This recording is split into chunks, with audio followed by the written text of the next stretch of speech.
नमस्कार दोस्तों, स्वागत है आप सभी का मेरे YouTube चैनल स्टेनो गुरु शिवा में। दोस्तों, आज से लीगल डिक्टेशन शुरू कर रहा हूं। दोस्तों, आपकी लीगल डिक्टेशन जो है हाई कोर्ट, सिविल कोर्ट और फैमिली कोर्ट के जो एग्जाम होते हैं, किसी भी राज्य के कोर्ट के जो एग्जाम होते हैं उसमें ये आ सकती है। बहुत से राज्यों के कोर्ट के एग्जाम हुए हैं पहले भी, उनमें ये डिक्टेशन आ चुकी है। तो आप इनकी प्रैक्टिस करेंगे तो आप लीगल डिक्टेशन भी अच्छे से कर पाएंगे। दोस्तों, ये जो लीगल डिक्टेशन है इसमें आपको मैं फिक्स 400 वर्ड नहीं कराऊंगा। लगभग जितने वर्ड मेरे को मिलेंगे 500, 400, 450, 600, मैं इनको बोल दूंगा। लगभग 80 शब्द प्रति मिनट की स्पीड से बोलूंगा। आप स्पीड बढ़ा के आगे पीछे कम ज्यादा करके इसकी अच्छे से प्रैक्टिस कर सकते हैं। तो चलिए शुरू करते हैं आज की डिक्टेशन। लीगल डिक्टेशन संख्या 1, गति 80 शब्द प्रति मिनट। स्टार्ट। उच्च न्यायालय के समक्ष प्रस्तुत यह दांडिक अपील अधीनस्थ सत्र न्यायालय द्वारा पारित दोषसिद्धि और दंडादेश के विरुद्ध संस्थित की गई है।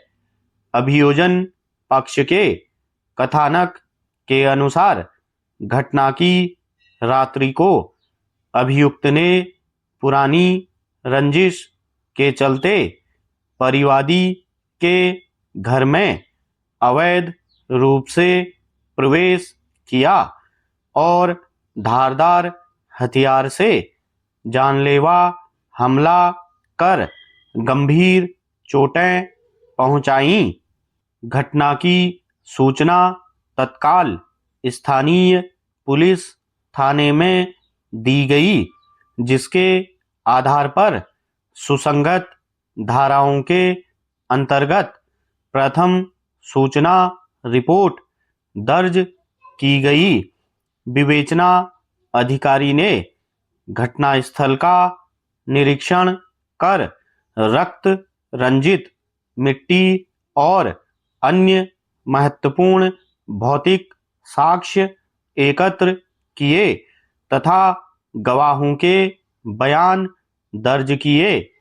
विचारण के दौरान अभियोजन पक्ष ने अपने मामले को संदेह से परे साबित करने के लिए कुल 10 मौखिक गवाहों का परीक्षण कराया और विधिक दस्तावेज प्रदर्शित किए।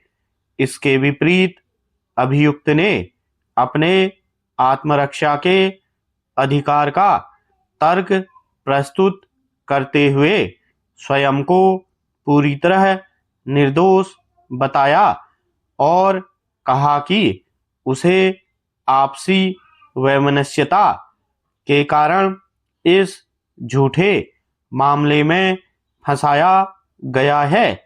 सत्र न्यायालय ने उपलब्ध साक्ष्यों और चिकित्सा अधिकारी की रिपोर्ट का सूक्ष्म मूल्यांकन करने के पश्चात अभियुक्त को दोषी पाते हुए कठोर कारावास और अर्थदंड से दंडित किया था।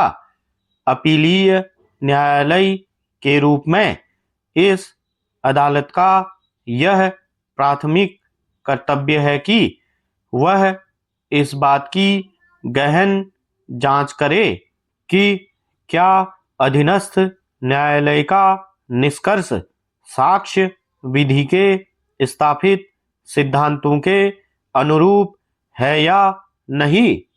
अपीलीय अधिवक्ता ने यह तर्क दिया है कि मुख्य चश्मदीद गवाहों के बयानों में महत्वपूर्ण अंतर्विरोध है जो अभियोजन की कहानी को संदिग्ध बनाते हैं।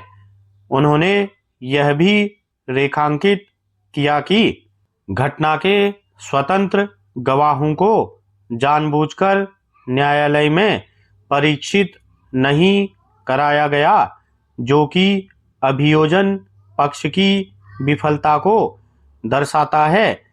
परंतु सरकारी अधिवक्ता ने इन तर्कों का कड़ा विरोध करते हुए प्रतिपादित किया कि पीड़ित व्यक्ति के शरीर पर पाई गई चोटें साक्ष्यों की सत्यता को पूरी तरह प्रमाणित करती हैं।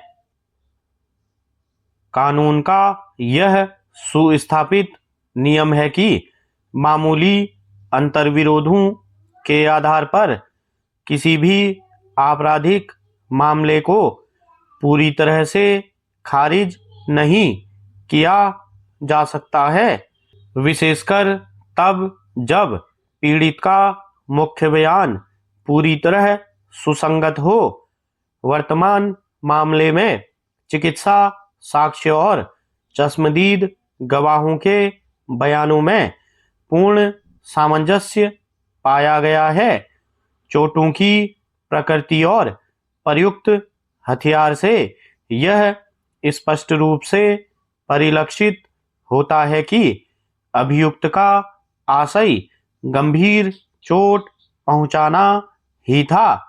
न्यायालय का यह सुविचारित मत है कि अधीनस्थ विचारण न्यायालय ने साक्ष्यों के परिशीलन और विधिक प्रावधानों के विवेचन में किसी भी प्रकार की त्रुटि नहीं की है, जब तक निचली अदालत के निर्णय में कोई गंभीर विधिक अवैधता या विकृति दिखाई न दे, तब तक अपीलीय न्यायालय को दोष सिद्धि के निष्कर्ष में हस्तक्षेप नहीं करना चाहिए।